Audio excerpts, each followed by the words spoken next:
देखना 9th class क्या लिखा हुआ है, prepare an analytical paragraph using given data. In इस डेटा को देखकर ये जो डेटा है हमारा, ठीक है, इसको देखकर हमें एक एनालिटिकल पैराग्राफ लिखना है। इसको डिस्क्रिप्टिव पैराग्राफ भी कहते हैं। कहीं तुम पेपर में डिस्क्रिप्टिव आए हो, तुम गए हो कि ये क्या है, एक ही चीज है, ठीक है। मैं यहाँ पर इसका एक और नाम लिख देता हूँ, अभी लिखना मत, डिस्क्रिप्टिव पैराग्राफ, एक ही बात है। तो एनालिटिकल या डिस्क्रिप्टिव पैराग्राफ में तुम्हें ना जो डेटा दे रखा है उसको यूज करके एक पैराग्राफ बनाना, नाम से लग रहा है। तो इसमें कभी याद करा हो तो चल नहीं सकता, हम तो जो डेटा मिलेगा उसी के बेस पर बनाएंगे। तो जो तुम्हें डेटा दिया होगा यहाँ पर वो किसी भी फॉर्म में हो सकता है। जैसे यहाँ पर पाई चार्ट है, पाई चार्ट समझते हो, पाई चार्ट में इस तरह से एक सर्कल में डेटा अलग अलग परसेंटेज में दे रखा होता है। पाई चार्ट की जगह बार ग्राफ भी हो सकता है, हिस्टोग्राम भी हो सकता है, आयत चित्र, दंड आरेख, वृत्त चित्र, किसी भी रूप में तुम्हें डेटा दिया होगा। तुम्हें सिर्फ डेटा में ये देखना है कि ये डेटा एक्चुअली बात किसकी कर रहा है। जैसे अगर मैं इसको देखूं तो इसमें ना अलग अलग गेम्स के नाम लिखे हैं, क्रिकेट 40% है ना, हॉकी 10%, चेस 5%, खो खो 20% और फुटबॉल 25%। तो ये एक तो ये स्पोर्ट्स के नाम है और साथ में परसेंटेज लिखी है उन लोगों की जो लोग इन खेलों को पसंद करते हैं। यानी अगर 100 लोगों का सर्वे किया गया तो उसमें से 40% लोग क्रिकेट पसंद करते हैं। इसी तरह से 25% फुटबॉल, 20% खो खो, 10% हॉकी और 5% चेस। परसेंटेज का टोटल हमेशा 100 होता है। तो 100% लोगों में से इस तरह से बटे हुए हैं। तो जब भी तुम्हें कोई ऐसा पैराग्राफ मिले, एनालिटिकल पैराग्राफ, जो तुम्हें डेटा के बेस पर उसको बनाना हो, तो सबसे पहले ये बताया करो कि ये तुम्हें जो डेटा दिया है ये किस बारे में है। उसके लिए क्या करोगे,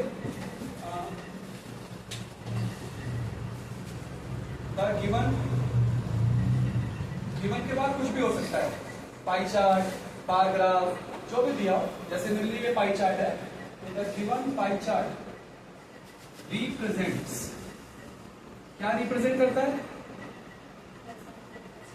represents favourite sport of people, ठीक है। लोगों का फेवरेट स्पोर्ट ये दिखाता है चार्ट हमें। अब इतना तो तुम्हें लिख दो, फर्स्ट लाइन में बता दो कि ये चार्ट किस बारे में है, ठीक है। अब सबसे मैक्सिमम वाले डेटा पर जाओ। मैक्सिमम वाले डेटा क्या बता रहा है, क्रिकेट, उसकी बात सबसे पहले करेंगे। जो चार्ट में सबसे ज्यादा हो उसकी बात सबसे पहले करेंगे। तो क्रिकेट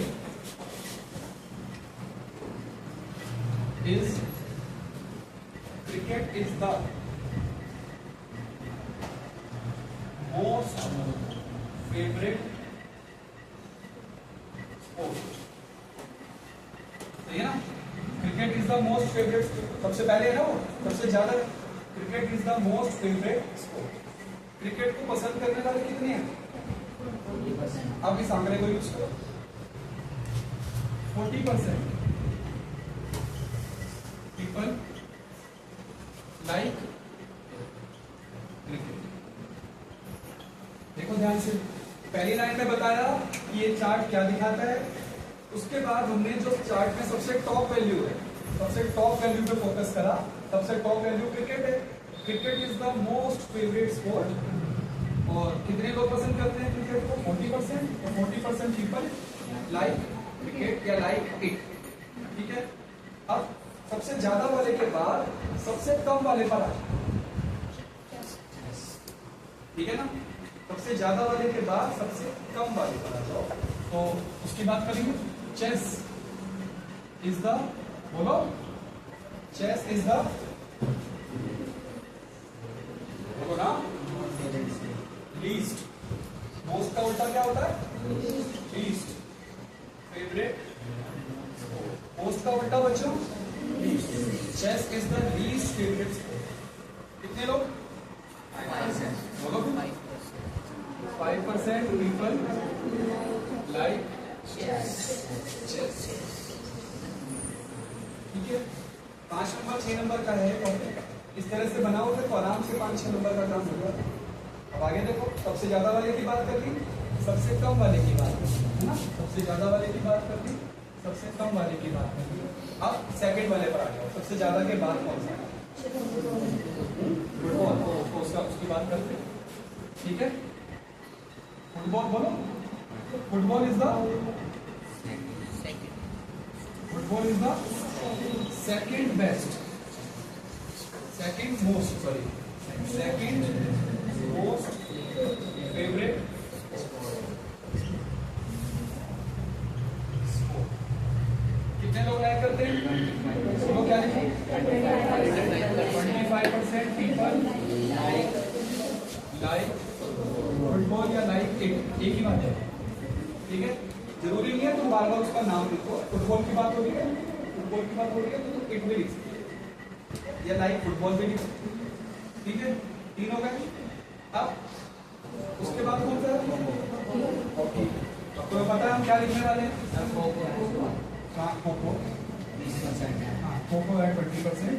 अब तुम्हें पता है क्या होगा? खो-खो इज द सेकंड के बाद थर्ड, वो भी कर सकते हो, और जो तुम बाद में लिखते हो ना वो पहले भी कर सकते हो। देखो खो-खो मुझे पता है थर्ड है, कितने लोग लाइक करते हैं? तो ये देखो 20% people like kho-kho, 20% people like kho-kho. It is the third most, बिल्कुल सही, थर्ड मोस्ट फेवरेट स्पोर्ट। यहां तुमने नोट किया होगा कैसे घुमा दिया, ठीक है। अभी तक हम पहले स्पोर्ट का नाम बताते थे, फिर उसका परसेंटेज बताते थे। इसमें हमने उल्टा कर दिया कि परसेंटेज पहले बता दी कि 20% पीपल लाइक खो-खो और it is the third most favourite sport, ये तीसरा सबसे फेवरेट स्पोर्ट। अब तुम लोग इसकी जरूरत क्या है? ताकि सेम ना आ जाए ना, पढ़ने वाले को ऐसा ना लगे कि इसने तो हाँ बस यही 2 लाइनें हैं उसी को घुमा कर पूरा बना दिया। तो वो ठीक है, वो तरीका हम जो कर रहे थे सही है, बीच में हमने उसको उल्टा कर दिया, रिवर्स कर दिया। अगले वाले में भी कर सकते हैं रिवर्स, कराओ। अगला कौन सा है? हॉकी। हॉकी रह गया बस, बाकी सारे हो गए। लीस्ट वाले को तो हम पहले लिख चुके हैं, है ना, खाली हॉकी रह गया। तो हॉकी का बोलो ओनली, सबसे कम वाले के साथ ओनली लगा देना। सबसे कम है ना? नहीं सबसे कम नहीं है एक्चुअली, हाँ सबसे कम वाले के साथ लगाना चाहिए था, वहां रह गया तो कोई बात नहीं, यहाँ लगा देते हैं। Only 10% people like hockey. आगे बोलो, it is the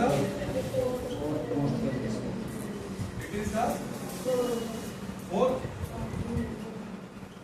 most favourite बोले या सेकंड लीस्ट फेवरेट बोले? बिल्कुल, सबसे लीस्ट तो वो है second least. It is the second least favourite, it is the second least favourite, ठीक है। 5 स्पोर्ट्स थे, हमने पांचों के बारे में 2-2 लाइन लिख दी है। 10 लाइनें तो ऐसी हो गई। एक लाइन हमने ऊपर लिखी थी, कौन सी? ये चार्ट क्या रिप्रेजेंट करता है? वैसे तो 5-6 नंबर के हिसाब से हो गया है, लेकिन तुम अगर थोड़ा सा इसमें और ध्यान दो ना, तो कौन से खेल लोगों को ज्यादा पसंद है? देख लो, कौन सा? क्रिकेट सबसे ज्यादा पसंद है ना, और फुटबॉल उसके बाद। ये गेम कैसे है पता है ना? ये आउटडोर गेम्स है। तो तुम अपनी तरफ से ये चीज ऐड कर सकते हो, एक आध line. According to this chart, this data, outdoor games